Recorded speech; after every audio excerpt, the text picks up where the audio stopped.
Looking, going to throw one deep down the right sideline, intended for deep. Passes it in strong.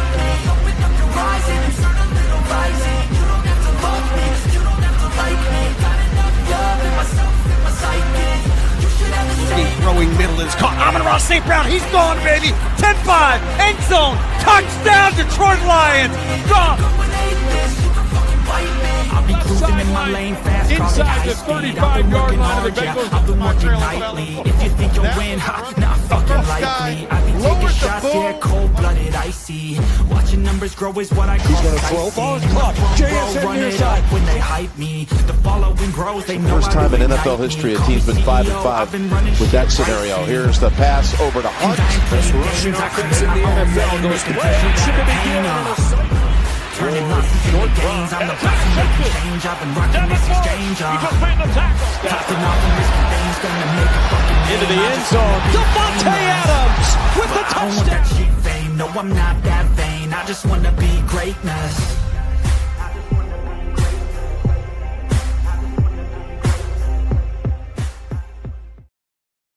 What is up, everybody? Welcome back to the DT show, State of the Steelers. And in hindsight, we're doing it in 3 different channels, guys. Welcome everybody to the show. I'm Daniel, the host, and alongside with me, as always, from In Hindsight, Nathan Hines. How you doing, my man? How's it going, buddy? Not too bad, man. It's Friday. Thank God. For some people, it might not matter. For me, it does matter. But so it's Friday today. Good to be on here, talk a little football with DJ before he heads out my way. So we're just going to kind of go over really the whole playoff bracket. Yeah. This football Friday, it's NFL Wildcard weekend. Yes, I will be in attendance. I'm going to be heading out to Pittsburgh, Pennsylvania. I'll be watching the Pittsburgh Steelers taking on the Houston Texans on Monday night on a wild card matchup. That, I mean, let's be real. I mean, if we go back a little bit, one game behind, the Steelers' epic Sunday night win over the Baltimore Ravens, a game that went back and forth, got a couple of missed field goals at the end, won by the Pittsburgh Steelers field goal place kicker, named once a serial killer by Mike Tomlin, their head coach, actually gets blocked on an extra point, which gives the opportunity for the Baltimore Ravens to win with a 3-point field goal. They go down the field, wide right. Take me through your emotions. I know you're a Steelers fan. For those that are watching that don't know, we both are actually Steeler fans.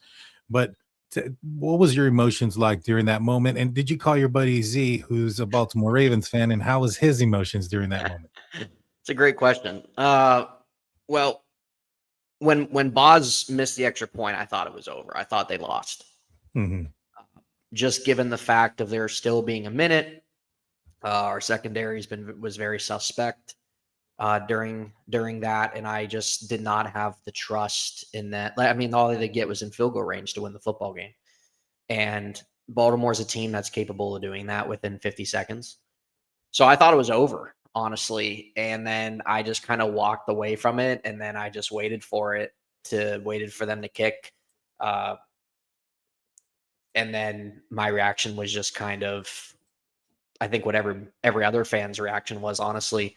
I was stunned that Tyler Lute missed it, but at the same time, it's kind of known as one of the most difficult stadiums to kick in, and he's a rookie kicker, so there's a lot of pressure there. Very situational for a rookie kicker. But really on that 4th and 7, man, I don't know how Jalen Ramsey didn't knock that ball out of his hands. Yeah. I genuinely don't know how he did not make a play on that ball.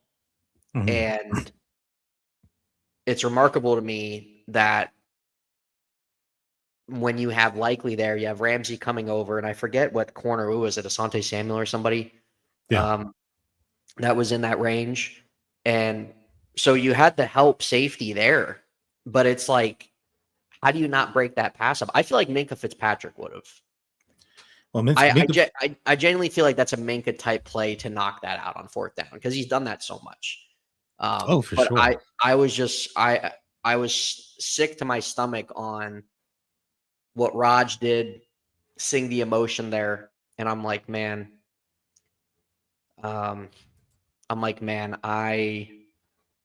feel so bad for him because this was really him in Green Bay a lot. And why a lot of reasons in terms of why he really only won one Super Bowl with them. So very frustrating on that end, but honestly, it's great to see. Even if I wasn't a Steeler fan, I would much rather see Aaron Rodgers at least get one more shot, assuming he's going to retire, rather than see a mediocre Baltimore Ravens team with Lamar when they've had 6 years.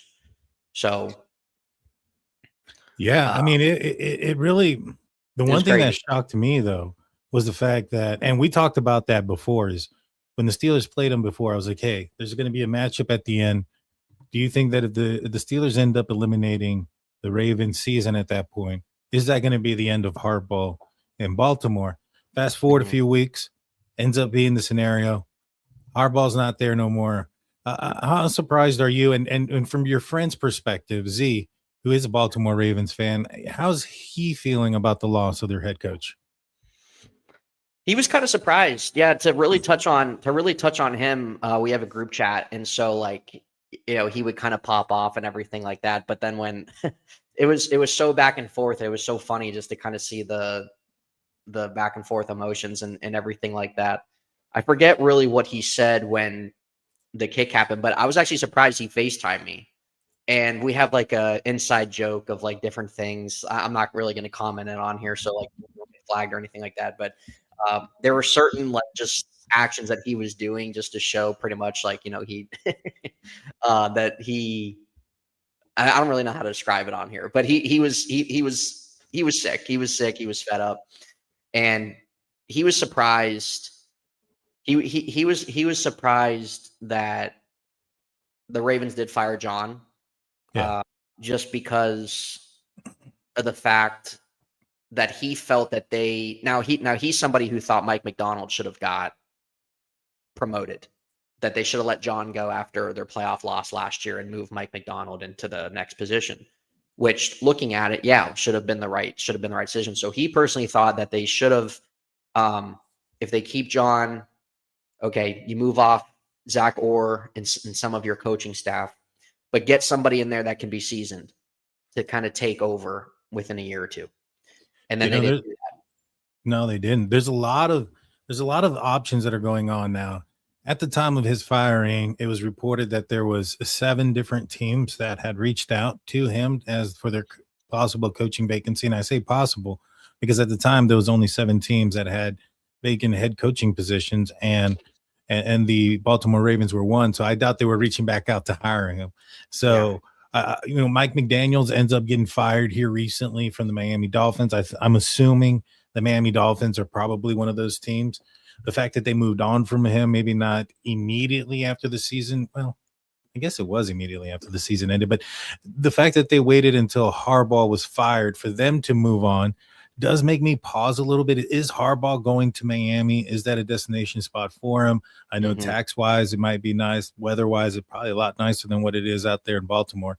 Where do you think he's going to be coaching next? I think there's a good possibility of it being in Miami. Yeah, I can agree with you. I think that with him, like a team like Miami, I think needs an established guy. Like there's some teams I think that can go in a direction of guys who haven't yet had that experience as a head coach, but can be an up and coming guy. So like the Ravens, I wouldn't be surprised if they went in that direction of doing something like that. But when you have an organization that's kind of been very dysfunctional, you need somebody that's going to bring stability. And whether that be the Dolphins or the Giants or something like that, like those are 2 organizations that have been very dysfunctional. Even though the Dolphins made the playoffs and had a pretty good season a couple years ago, that there's a lot of issues there. And John might want a lot of control with certain things. From what I read, John wanted to bring back the whole coaching staff with the Ravens, and that was a big reason in terms of them letting go completely whole new direction, which I respect the Ravens for doing. And for them, it's even before this game on Sunday, Steelers and Ravens fans were kind of alike in a lot of different ways of just wanting to see a new direction and it's time and all those type of things. What's up, Sirius? Thanks for coming in. Good to see you too. Appreciate that. A shout out to everybody in the chat as well. Good to see everybody. Yeah. Thanks, guys, for your interaction. We're kind of going through it. We'll go through comments too as we go on. Yeah, I got a couple of saved. Okay. But yeah, it's going to be interesting with John because Miami's in a situation here. You have the Tua issue, his contract. Miami really, you have a couple really strong key positional players, but does John want to go in a situation where he's coached a long time and he wants to be a part of a full rebuild, or does he want to go somewhere that he can look at and say, yeah, you know what, I can win with this team within the next year or two? So that's kind of a factor into certain things, but the Dolphins have some intrigue there, but maybe John, again, like he just wants that full control over the roster and he kind of has a vision on who he wants as his quarterback and the direction of the organization. So I don't know, but there's like 8 head coaching positions open right now. So there's a lot. There is. I'm surprised that the Baltimore Ravens didn't try to, just trade him, get something in return for John. I don't know if he has a no trade clause in his contract, and I don't know if there's any kind of hiccups with that, or maybe perhaps they just want to do right by him, and by letting him go. I know if I was in their situation with so many teams that were so eager to interview him so fast, why not get a 3rd round pick out of it? Get something out of it. But hey, that's their business. Let them do it the way they want. Yeah, and depending who loses this weekend too, that doesn't mean that there won't be another head coaching position or two coming out of that. Exactly. That's 100% true. So, and a guy like John might be waiting for some of that. He might be waiting. Hey, if there's a team or two that's in the playoff, in the playoff bubble right now, and they move on from their coach, you never know. Yeah. No, yeah, you're absolutely right. The Ravens have interviewed a ton of people, so that's gonna be interesting on that end. I would love to see them botch it. I'd love to see them just bring in some I don't know who's somebody like. I'm not a big Cliff Kingsbury fan. There's a lot of reasons for that. So I think that'd be funny because Z can't stand Cliff Kingsbury either. So that would be hilarious. But yeah, there's a lot of situations and different things of that nature that can really happen. I know Jason Garrett, I think, was getting some interest from somewhere too. He's been out of coaching for a few years doing analyst work. So there's a lot. There's a lot, honestly. Yeah. And then with the departure, of McDaniels out there in Miami, I know that there's also an opening position out there in Tennessee. The Arthur Smith, the offensive coordinator for the Pittsburgh Steelers, has been one of the guys that has been requested to interview for that position. He used to be their offensive coordinator before he left to become the head coach of the Atlanta Falcons for a couple of years there before becoming the Steelers offensive coordinator. If he goes, the Steelers, Tomlin and Mike McDaniels had a little bit of an interaction out there after the game the Steelers versus Miami here recently. I wouldn't mind seeing that happen. I wouldn't mind seeing if Arthur Smith goes, bringing in somebody like McDaniels into the Pittsburgh Steelers, give that offense a little bit of imagination, so to speak. I don't know if Rodgers is the right quarterback to pair up with that. If Rodgers ends up going back, to the Pittsburgh Steelers for that's a good year. point. Like if you're Aaron, do you want to learn a whole new thing? That's true. That's another thing too. I think Arthur Smith's gotten a little bit too much hate this year. He's not my cup of tea necessarily in terms of how he likes to conduct an offense. And I don't really think in terms of really how he does things. Like we really even saw a lot of that play out this year. But if he does honestly, I don't think he will, but if he would for some reason, like they have some options out there. I think more than likely it's going to be Terrell Austin that goes, which he should go. I've been saying that for 4 years. I never even agreed with them hiring him in the first place. Good possibility. Well, let's break down some of these games. So let's talk about the first one that's coming up. It's going to be the Los Angeles Rams at the Carolina Panthers. The Los Angeles Rams were first place in the NFC conference not too long ago. Now they find themselves. We're getting there, Messi. Relax. Yeah, exactly. They come to a situation now where the Los Angeles Rams are traveling to Carolina, who just got. They had a competitive game or two in the last couple of weeks. It was a win and they're in for the last 2 weeks for the Carolina Panthers, and they lost both games. If it wasn't for the Atlanta Falcons winning against the New Orleans Saints, it would have been the Tampa Bay Buccaneers in this position. Good for me because I had $100 bet going on which team would go further this year, the Steelers or Tampa Bay, and it went right down to the wire. So I won that. I also won two fantasy football leagues, including the one that I'm in with you.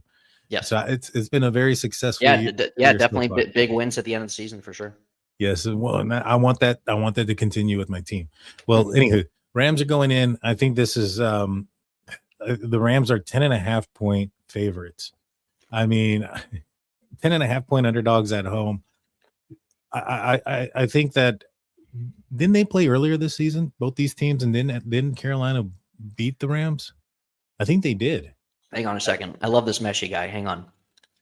All right, you want to hear about the Bears? We're gonna get there, bro. If you want to hear about the Bears that bad, there's other content that strictly talks about the Bears. We're gonna get there. We're Steeler fans, so we also kind of talked a little bit about them. Okay, we're gonna get there. We're gonna get there. We'll get there. And so and I might say some things just to piss you off. Okay, for fun. Yeah, I did gamble. I gambled quite a bit, actually. I gotta call that 1-800 gambling right now.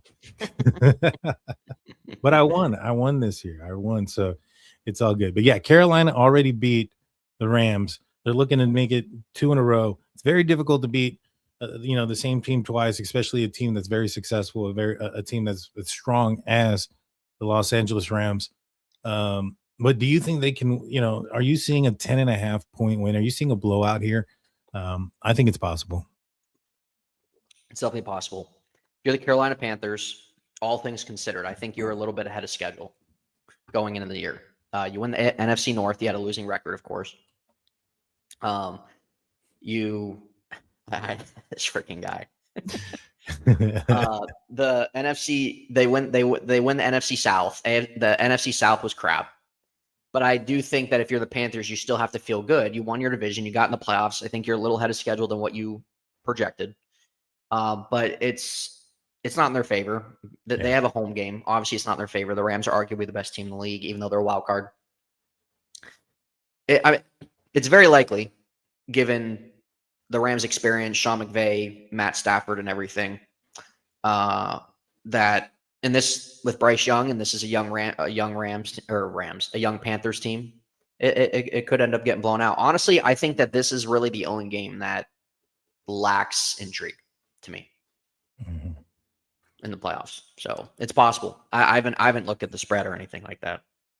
Well, I mean, that game, I'm just kind of looking through it real quick. That's the highest spread. Obviously, I don't think anybody was going to be surprised. The San Francisco and the 49ers is the next one that has the higher spread, which I'm a little bit taken back by that, to be honest with you.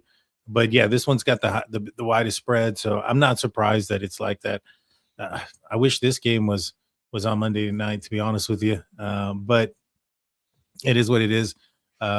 What type of score are you predicting here? I think I'm kind of on your side on maybe this potentially being a blowout, man. Honestly, I could see like 34 to 14 or something like that.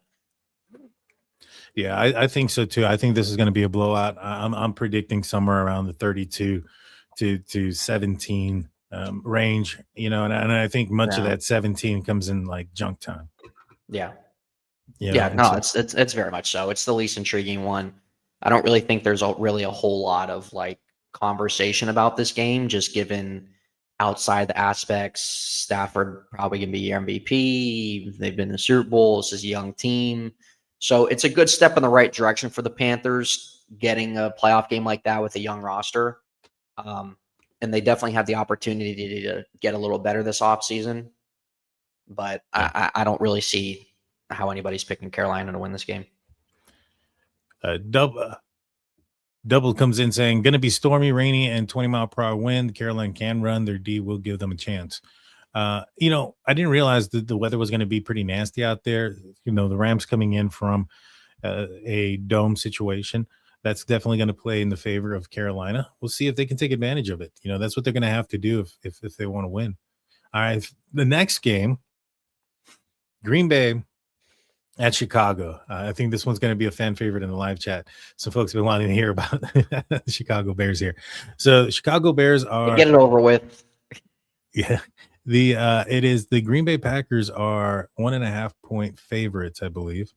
Yeah, the Green Bay Packers are 1.5 favorites on the road. Are you shocked by that? I'm a little bit shocked. I'll be honest with you. I thought that the Bears, Bears suck. go Titans. I don't know. I don't know what's wrong with this guy. I don't know what's wrong with this guy. But to be honest, so with the Chicago Bears, I thought they've played some pretty decent football. I think their quarterback has been shaky at times. I think he's gotten better as the year progressed.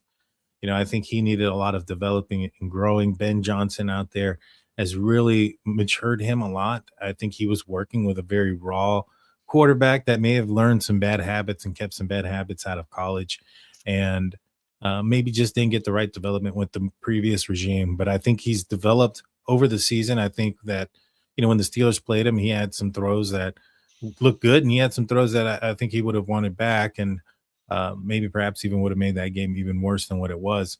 But I digress there. I'm surprised by this. The Green Bay Packers haven't been playing their best football. They've had a lot of injuries. Micah Parsons going to be out again, obviously, for the year. I think he had a pretty serious season-ending injury. I think it was an ACL tear. Mm-hmm. I don't think the Green Bay Packers were that dominant team that they were about the midway point of the season. I think in the last second half, they've kind of, stumbled a little bit. So I'm a little bit surprised that they're road favorites. What do you think about this matchup? Yeah, again, I haven't looked at any of the spreads for this game or for really any of these games, honestly. Yeah. Chicago this year, again, they're a team that's ahead of schedule. Freaking Messi's distracting me, dude. Chicago's a team that's ahead of schedule. Again, what they've accomplished goes to show coaching matters. Chicago has never been able to figure out their coaching. It's about every 2-3 years or so, a continual coaching roulette, everything like that. Getting a guy who's very innovative and ahead of schedule. A lot of people projected them to win 7 games this year, but not a lot of, but like going with them hiring Ben Johnson, an innovative coach who's integrated with really modern day NFL and modern day NFL offense is obviously a huge reason why this Bears team is doing exactly what they're doing. They have 2 running backs that they rely very heavily on. You could make the debate that they're arguably about maybe the best tandem of a running back duo in the league, just given when Kyle Monangai came on the scene, everything like that, when Swift was injured, and what they both kind of offset each other really well. Caleb Williams has really stepped up, improved his game, has had some big fourth quarter comebacks. Bears defense has been playing better. They turned the ball over. They've been turning the ball over the last several weeks, and it's in Chicago. Make a great point with the Bears or the Packers. They're banged up. Micah Parsons is still injured. Jordan Love's going to play, sure, but even at that point, I mean, is that something that really moves the needle for you? As that Jordan Love's playing, especially with the current state of where Green Bay's at. They haven't been running the football well. Josh Jacobs been on and off. I don't know. Is it too late for them to kind of get on some type of on any type of run? So I can see Green Bay win this too, just given Matt LaFleur and he's won a couple playoff games there when he first joined them. But the Bears are the hot hand. Ben Johnson has these guys ready to play every week. There's a ton of cracks in this Green Bay team. I think I'm gonna lean the Bears to win this game. Yeah, I think so too, man. I'm predicting the upset as well. Now, if the Bears lose, it's mainly going to be a choke artist. In my opinion, I think they're going to choke to lose this game. A lot of injuries. It's at home. The stadium should be amped. This is the first time that they've won the division in a while, and the fan base should be going there. And it's a classic matchup. I mean, Bears and Packers is a rivalry matchup. I would expect to see an electric stadium, and we'll see if they can handle the pressure. A lot of young guys, a lot of new faces and new places there, and so we'll see if they can handle that. I'm going to say that they win, though, 27-23. You know, I do think it's somewhat close, but I do think they win. Game, I think, relatively. Yeah, and I agree with Ron here, saying I don't think that the Packers should even be favored. I agree with you. I'm surprised that they are. I'm surprised that they are. Given just kind of how they've kind of come down a little bit.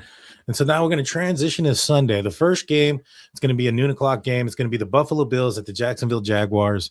The Jacksonville Jaguars are home favorites, 1.5-point favorites against the Buffalo Bills. This should be a good game. Buffalo has had some up and down moments this year, you know, but I think that here towards the end, they've kind of gotten it together for the most part. And I think they're going to be a formidable matchup. I think that, you know, some folks have asked about, for instance, I think it was Ron, like, have you ever seen a year where there isn't a runaway favorite? You know, if I had to say on the AFC side, if there is a favorite, you know, I think a lot of people are looking at Buffalo's direction. Patrick Mahomes is not in the playoffs. Lamar Jackson's not in the playoffs. These are guys that have prevented him from going to the Super Bowl in the past.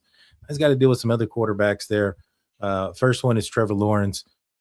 You know, I still think that in the end, I think Buffalo will probably win this game. You know, me personally, I'm hoping Buffalo and San Diego win so the Steelers get another home game, but that's just a personal thing. But I do think that they overcome Jacksonville. You know, Jacksonville, although Jacksonville has done some pretty good things as of late, especially with the trade with Jacoby Myers, that has really sparked their offense. And I think that they have been playing on another level with him, added to the other pieces that they've had. Etienne has been he's been that guy, you know, that they've needed. He's been elusive. He's gotten them yards. He was on one of my fantasy teams and made me a lot of points. And so I'm familiar with their team quite a bit. So with that being said, I still think that the better quarterback in this situation is probably going to win, but I think it's going to be a very close game. This one's probably, in my opinion, like, 26, 23, 24, somewhere around there. You know, very close game. You know, 3-point win or so. What are your thoughts and your pick on this game? Yeah, this really has the chance to be the best game of the weekend, I think, ultimately. This is Josh Allen's this is Josh Allen's opportunity to win the AFC. Yeah. Buffalo, even though they've won 11, 12 games, their offensive line's good, but they're beatable. 100% they're beatable. And Josh Allen, if he has a playoff run, it might be a situation, if he's playing Superman, I mean, really, how far can you go? Starting with round one all the way to the end with him playing Superman the whole way. Yeah. I don't know if I see that. Buffalo's defense, not very good. Jacksonville is the hottest team in the league right now. Liam Cohen's done a fantastic job. Trevor Lawrence is finally coming into his own in his fifth season, which it's taken him this amount of time. But coaching matters. Coaching matters at the end of the day. Trevor Lawrence has gone through 3-4 different starting coaches or head coaches, and Liam Cohen, you got to give him credit. A lot of people doubted him with his, especially when he did his Duval comments before the season started. This guy's a goon, but ton of credit for him, man. I'm honestly rooting for Jacksonville. I would love to see them beat the Bills. I'm not a Bills guy. I'm really not a huge Josh Allen guy. I respect him. I think he's a little overrated. But what Jacksonville's done, Jacoby Myers getting plugged in there, Brian Thomas been disappointing, whatever. But Jacksonville has a lot of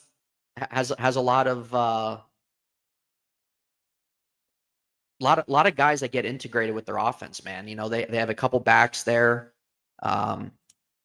Strange is another guy that Trevor Lawrence likes. So I think with really how prone the Bills defense is, ultimately there's a big chance, man. I think Jacksonville's going to come away with it, and I think they're going to.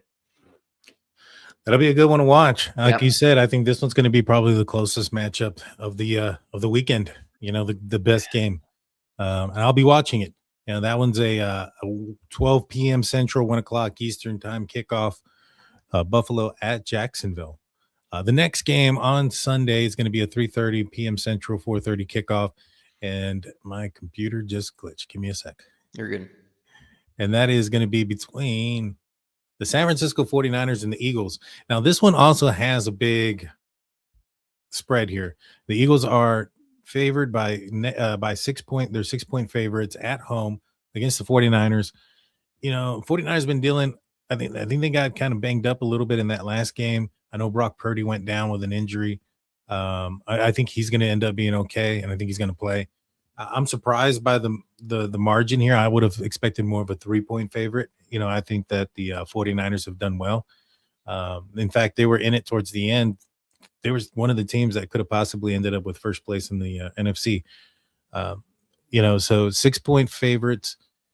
It's in Philadelphia. Philadelphia is a hard place to win. 49ers have to travel across the country. The only thing that's good for them about this traveling is that the game's at 4:30 local time, and so it's not too early in the day for them. But I think that in Philadelphia, it's a hard place to win. I think the Eagles are going to take care of business. I'm not sure they're going to win by 6, though. I don't know if they'll cover the 6 points, but I think they'll end up winning. This game, there's going to be some more points. I think they're going to have to put up points. So I'm going to go somewhere around 27-32, somewhere around there with the Philadelphia Eagle win. Where are you at on this game? Yeah, I'm in the same boat. I'm in the same boat as pretty much most of the chat here. Ton of credit, man. San Francisco, most banged up team all season, found ways to win. Pretty remarkable stuff. It's tough having to go from there to Philly. Philly's healthy. They're a healthier team. I don't want to doubt San Francisco given really what they've done and some of these last few games that they pulled through to clinch their playoff spot and everything. So I don't really want to doubt San Francisco on that end, but it's tough going into Philly, a team trying to defend their house, and they're the healthier team too at this point, and the playoffs is a complete different ball game. So I think it should be close, you would think, relatively. Saquon Barkley's been a massive letdown. As you know, Christian McCaffrey's, that's the thing. Like, it's hard for me to doubt them, man, given everything that they've gone through and have persevered this year. I 100% think that they can go into Philadelphia and win, though. I absolutely do think that they can. I think they're coached well enough to do that. I think they have enough balanced of an offense to do that. But it's tough to do that ultimately. So I'm gonna lean Philly too. But I think it's gonna be closer. It's gonna be a little closer though. Yeah. I don't think. Yeah, that spread. I don't know. I don't like it. They only put the over under at 44.5 points on that game. Yeah. I don't know. I mean, Philadelphia's offense is not been what it was like last year. They're missing some of the explosion there. It's taken a little bit for Brown to get going. Like as you mentioned, Saquon Barkley hasn't been the piece he was last year either. And I think even Hurts has taken a step back. So we'll see how it goes. But 44.5 points for these two teams, I don't know. I mean, maybe. And then let's go to the Sunday night game. This one's going to be huge. This is going to be the Los Angeles Chargers taking on the New England Patriots in Gillette, in Foxborough. The Patriots are 3.5-point favorites in this game. This is going to be a good matchup. This is going to be a good test to see where the Patriots really are. A lot of the I guess the talk has been that they've done really good this year, but they've also not had the strongest of schedules. And so I think Mike Vrabel has done an excellent job out there in New England. Mm-hmm. I think that he's made them a very competent, fundamental football team. And I mean, they rattled off 9, 10, 11 games there in a row. I think they got a guy in May. This will be a moment to see, how they can handle the pressure. This is the first time they're all in the playoffs together since joining the league for Drake May and some of the guys that are around him. And so, you know, I think they'll end up taking care of business. Foxborough is a hard place to play. Los Angeles having to travel across the country, go from a stadium into probably a much colder atmosphere in New England at night. I just think that everything's kind of favoring towards the Patriots, and they're going to end up winning this game. Yeah. What are your thoughts? Yeah, I hear you, man. This is huge for New England. First playoff game in 5-6 years.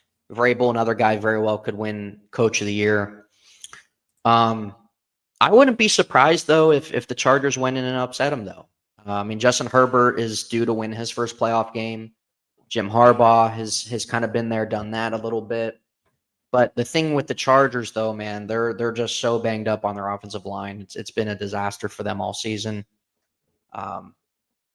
New England has just that they have been when we talk consistency, because when we look at the NFL this year, there really hasn't been a lot of it.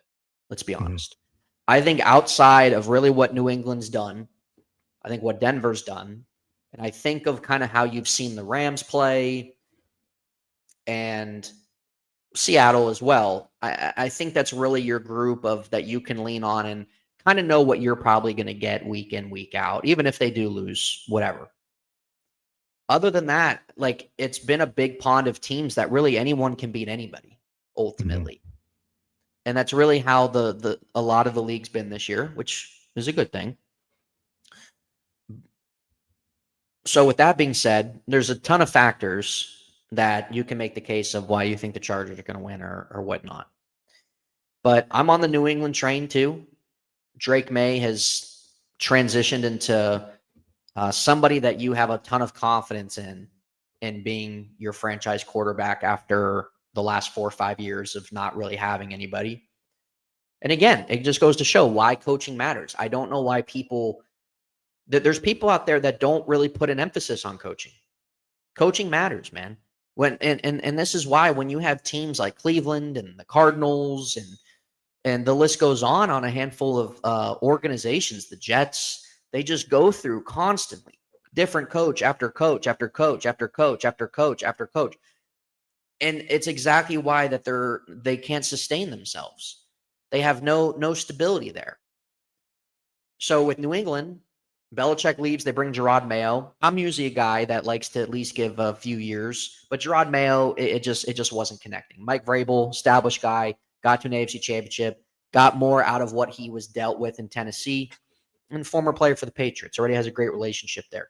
So Jim Harbaugh's a great coach too in his own right.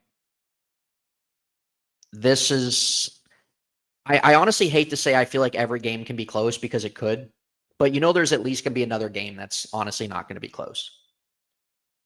I don't know if it's going to be this one or not, but I'm excited about this one. I think this is a great matchup to put on Sunday night. Yeah.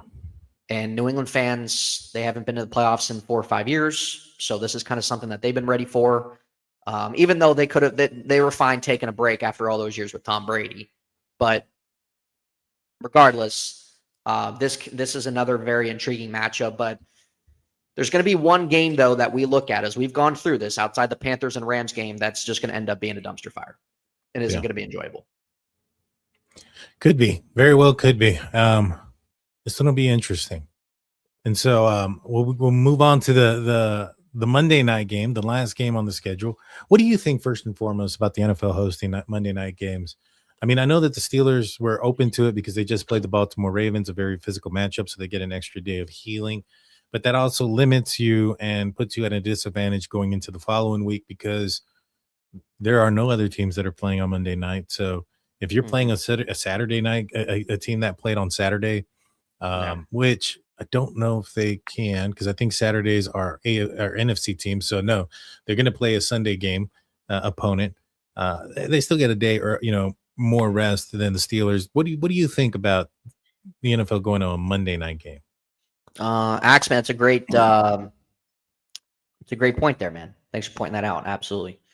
Well, the way the NFL is doing this with the extra wild card, I mean, they've been doing a Monday night game really since they added that extra wild card spot. Yeah.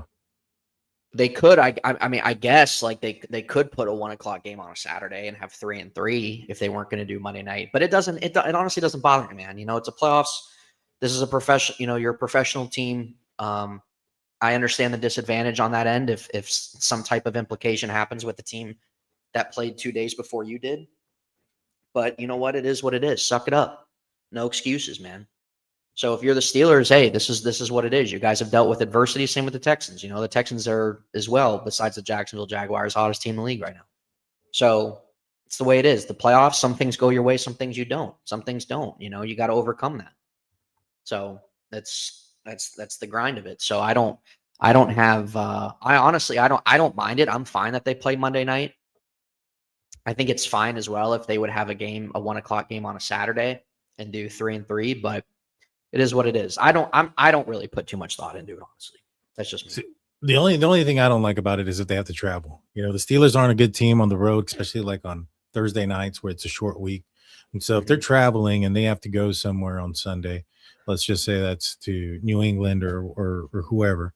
If they're traveling, then that they leave a day early, so that's another day. So they're going to get 5 days of practice. And I've never really liked how Tomlin's teams have come out when they're underprepared against other teams, especially on the road. So to me, that's the part that I'm a little bit like, ugh.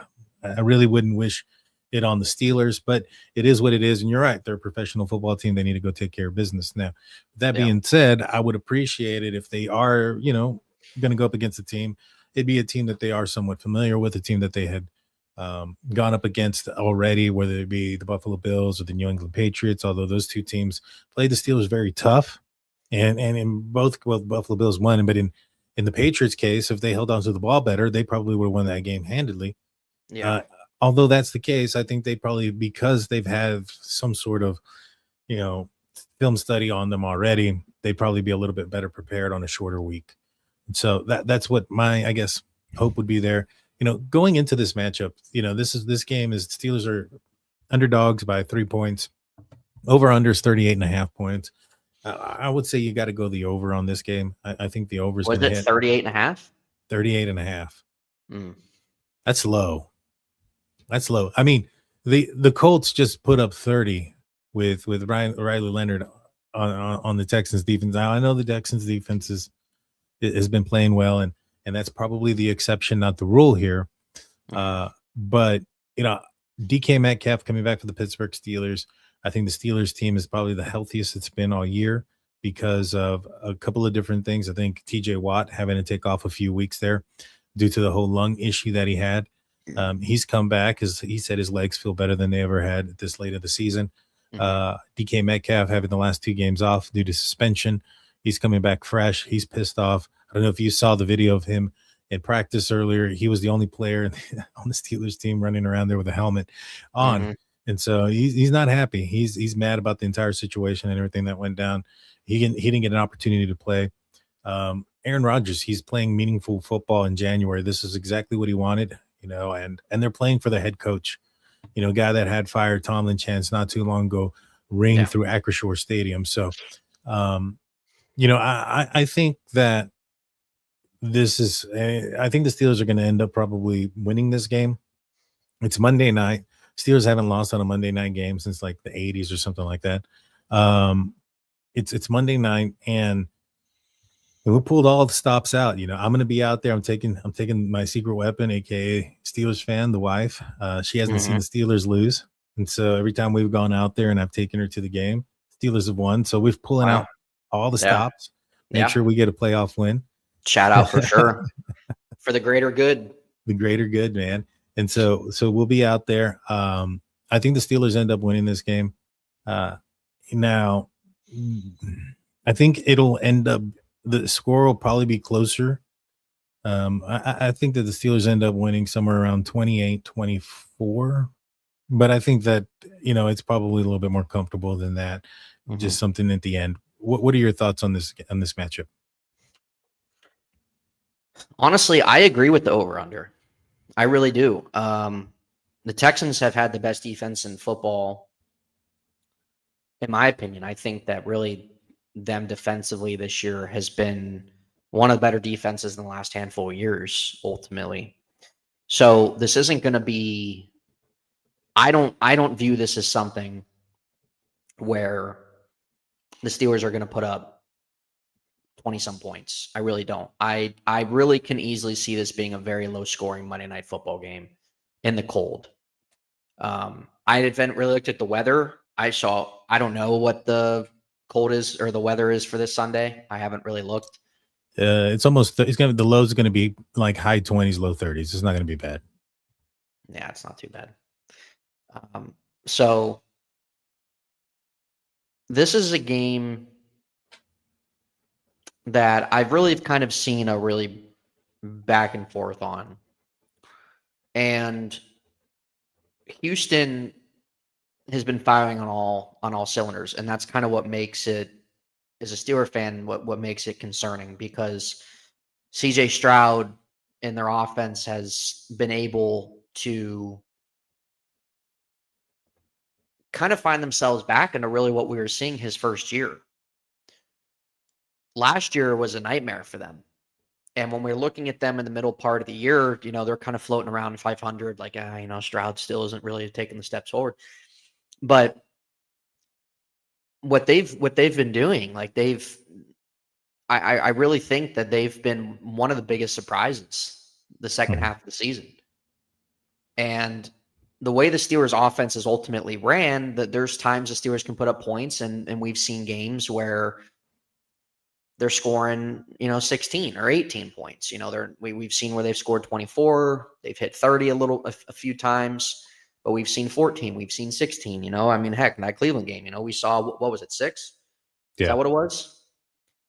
So it's going to be interesting how the Steelers are going to approach this game given the Texans defense, what they're going to do. The Steelers offensive line is really going to have to step up. This might be their biggest test all season from a defensive standpoint on who they're playing. So with that being said, the Steelers also are 12-0 at home on Monday Night Football. Yeah. And they win on Monday Night Football. The Steelers also have won 4 out of 5. And they're coming off a big win, of course, last week. Aaron Rodgers has not been in the playoffs the last 4 years. And DK Metcalf's back, which is big for their offense. And I think besides the Bears, the Steelers have arguably the best running back duo in the NFL, especially from a receiving standpoint. This is a situation where I think the Steelers offense can beat the Texans defense on their short throws and on getting Jalen Warren and Kenneth Gainwell involved in their pass game.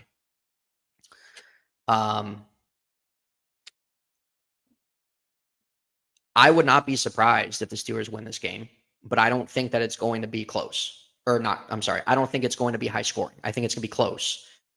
I think it's going to be close. I don't think it's going to be super high scoring. I think with the Steelers defense as well, their pass rush has come alive the last handful of weeks. Their secondary gave up some big plays last week as well. But overall, what we've seen, really since Jalen Ramsey went to safety, we've seen a more, not this massively improved secondary, but we've definitely have seen it more stabilized. And it's going to be a test for Joey Porter with Nico Collins. But really, the Steelers defense, everybody's healthy. And they haven't really all had that either throughout a good portion of their season. That's true. We saw TJ Watt's impact. Alex Highsmith had a huge game last week. Really, the Steelers front seven. And when Derek Harmon's playing, you can just look at the numbers and how their run defense is compared to him in versus him out. So you can break down all the factors all you want, but I see this being a close game ultimately, and I think the Steelers end their playoff drought. I hope so, man. I hope so. It's a long time coming, and it'll be a good game to catapult them. One of the other things too is Roger said that him and DK have had a really good playoff, a good practice. And the last time they had a good practice, when he talked about practice being good, Steelers performed very well. And so, it's going to be a cold game. It's going to be at night. I'm coming from Texas. I'm not going to be quite ready for it, but we'll see. We'll see. Ron Mexico comes in with $5 coming in and says, "Fly, Eagles, fly." I want to hear those words, DT. Love to see it. Love to see it. No, not against it. Not against it. So a couple of things real quick. I want to talk about Seattle, and I also want to talk about the Broncos, since they're the two teams that are in the playoffs. They got the bye week and are moving on. Sure. But first, Afton mentions that the Ravens interviewed Stefanski. What do you think about that? This is actually the first time I hear of it, but that's actually a great kind of comment there. So what's funny is a lot of the Ravens fans wanted John Harbaugh gone, and it correlates and is very reminiscent to how a lot of Steelers fans want to move off Mike Tomlin. So there's really there's a few intriguing names that I know Ravens fans like, especially my buddy. But here's the thing, is that the fans, whoever the Ravens hire, the fans, whether they're going to like it or not, who knows? Because we don't know who they're going to hire, who they're going to go with. But as my friend Z said, the grass isn't always greener on the other side. And that's true. And it's not. John Harbaugh being there 18 years is a long time. They have only won 3 playoff games in the last 10 years as well. They had a very disappointing season this year. So I get it. I understand that. And I understand why Raven fans want to go in a different direction. But you have to really see it play out. So whether it's going to be an upcoming guy who has not been a head coach yet, or if it's going to be somebody who has been before, we don't know. And he made a good point, just that the grass isn't always greener. And I also am as well on the same side that you can't be scared for change. You have to embrace that. And if things don't work, they don't work ultimately. But with the way that the Ravens coaching staff was being constructed, and they let Mike McDonald go 2 years ago, yeah, it's very understandable why a lot of fans want to go in a different direction. So Stefanski's interesting, and it'd be interesting to see him hop to a different team. But just because the Ravens are going in a different direction and different coaching staff, that doesn't mean that it's going to work out. And you can say that about any organization. But there's a lot of interesting teams or interesting names out there for them. So it would be interesting to see Stefanski kind of hop to a new another division or another divisional team. So we'll see. You know, I mean, from what it was said, the Ravens might want to go in a way of more of an offensive perspective to adapt Lamar's game, to, I don't know, get whatever the hell they want out of him. I don't know. Yeah. So we'll see. I mean, they've interviewed a handful of guys. So I don't know, honestly. Yeah. It'll be interesting. It'll be interesting which route they go. I think they're going to try to look for an offensive-minded head coach. I mean, if they're they might wait too until playoffs, till all the dust settles. Be the smartest thing to do, in my opinion. And honestly, what? I mean, there's really no rush. Like, all these teams, like, yeah, you do your due diligence or whatever, but there's really no rush or anything, honestly. Yeah. All righty. So let's look at these teams that don't play this weekend. They got the bye week. They got an automatic win and an advancement to the divisional playoff game. And we're going to start off with the Seattle Seahawks. Now, based on the way we kind of predicted things and how things were going to go, it looks like they'll be taking on the Los Angeles Rams again for, I think, what's that, like a third time? I think they're in the same division. So, yeah, they'd be playing for the third time. If Green Bay or San Francisco, unless, Green Bay or San Francisco end up winning, I think it's most likely going to be the Rams. I think the Rams are going to, beat Carolina. I think San Francisco can beat the Eagles. So it's probably going to be one of those two teams. Either way, it's most likely going to be a divisional rivalry game again, between Seattle and either the Rams or San Francisco. Crazy way that's going to end up. But I'm assuming if you're Seattle, you like those odds, you like that matchup. You're familiar with both of those teams, and you get an extra week to prepare for either one of them. And it's not like you have to go to the drawing board and go up against, like, for instance, the Steelers talked a lot this week about going up against Houston, where they haven't played a lot of teams that played Houston. Like, for instance, at the time when they played the Colts, I don't think the Colts have played Houston. So when they were watching the Colts film, Houston wasn't, part of that film study. And so they hadn't played them this year. That's not the case with Seattle. They've played both San Francisco and Los Angeles twice already. How confident would you be if you're a Seattle Seahawks fan, knowing that you're most likely going to play a divisional foe come the first week? Before I answer that, here's a question for S-Dubs here. Yeah. How confident are you in Sam Darnold in Sam Darnold's first playoff game with the Seahawks? I'm just curious, especially given, what happened last year. So, because last year, I'm not trying to compare, but last year, Minnesota also had one of the best offenses in the NFL and had a great record, and Sam Darnold had a career year. So I'm just curious on how you feel. With that being said, what was your question? Like, how I feel about Seattle? Yeah, how do you feel about Seattle? Like, if you were a Seattle Seahawks fan, how confident would you be knowing that your most likely first matchup is going to be against a divisional rival who's played a game already? You're going to be, a week off and on break. 10%. Okay. And so, given what she just said, given the fact that these are going to be teams that know your team and what you want to do, how confident are you going into a divisional game against a divisional team, a divisional wildcard game? The great thing with Seattle, they have a great home field advantage, and so they're gonna have that. So that's a huge plus. They have one of the best defenses in the NFL, which is a huge plus. They've had the best receiver in the NFL this year. They have one of the best passing games in the league, which is great. But we saw how that game went against the Rams, and that was, in my opinion, arguably still the best game of the season. And it's not an easy task either. You're facing potential MVP. You got Sean McVay, who's a great coach as well. It definitely would be better suited if Seattle ended up playing, I think, somebody other than the Rams. So if I'm a Seahawks fan, I'm hoping to get somebody outside the Rams, just given the competitive nature of that, given as well just really how that last game went. And just, again, you have the Rams offense that's super high powered as well. But if you're a Seahawks fan, like, you still have to feel good having that home field advantage. It's been a little bit since they've had that. And having that number one seed been a while. So I really think that definitely should give them confidence. Yep, absolutely, Steelers freak. So if it's me, I'm hoping we bypass the Rams for at least another week, and you end up getting somebody else. But I'm feeling confident though. I like, and you got to give credit to Sam Darnold. I know S-Dubs here doesn't really have a lot of confidence.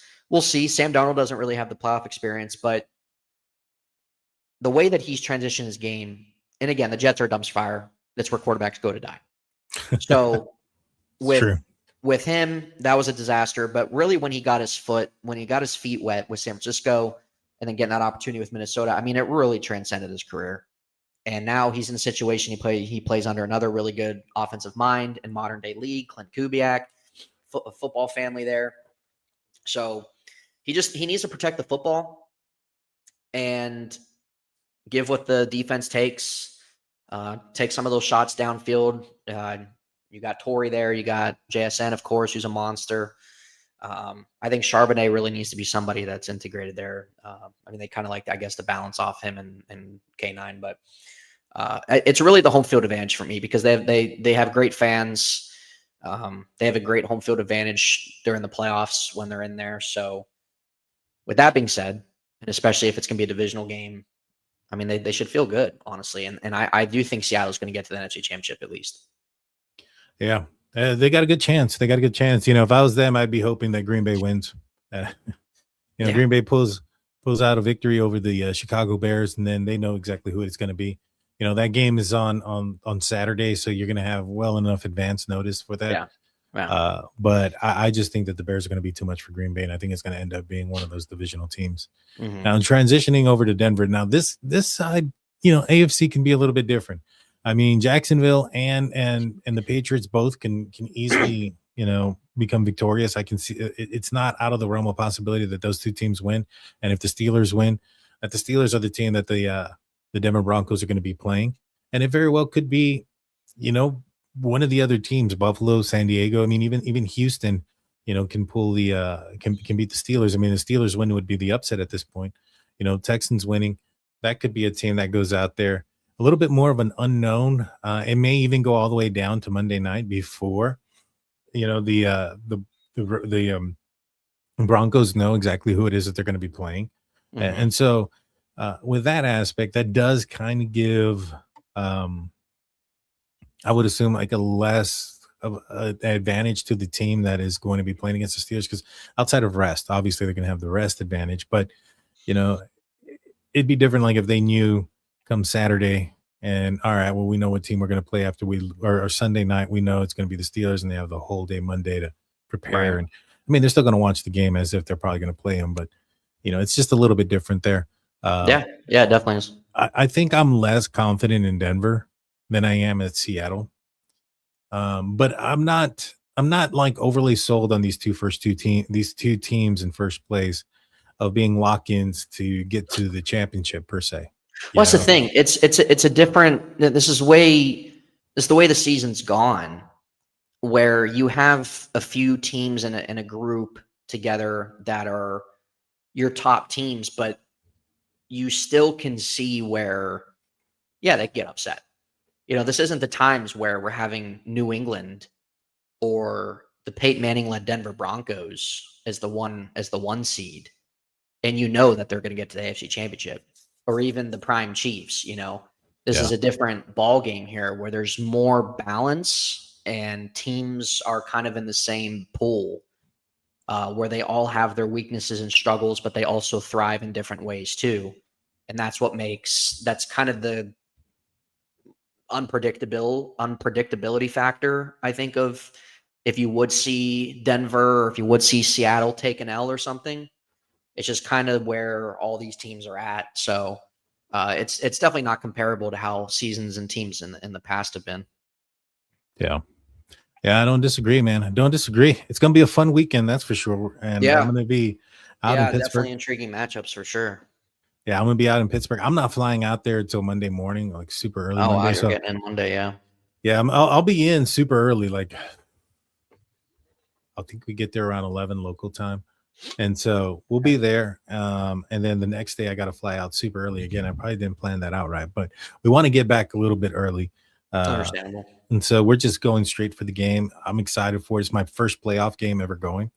Well, you'll see the new terminal because the Pittsburgh has a new terminal now. Well, it opened the day I was here last time. The day I flew out was the first day it was open. Oh, really? Yeah, okay, they opened up the airport. I haven't seen it yet. Yeah. Well, I've flown out of it. I have not flown into Pittsburgh with the new terminal, so I'm not sure what. Yeah, I've only gone one way, so it'll be exciting to see. Yeah, no, it's very nice. It's very nice. Yeah. Well, I'm looking forward to it. Nathan, you want to let everybody know what you got coming up next and where people can find you? I know it's linked in the description, but let everybody know. Yeah.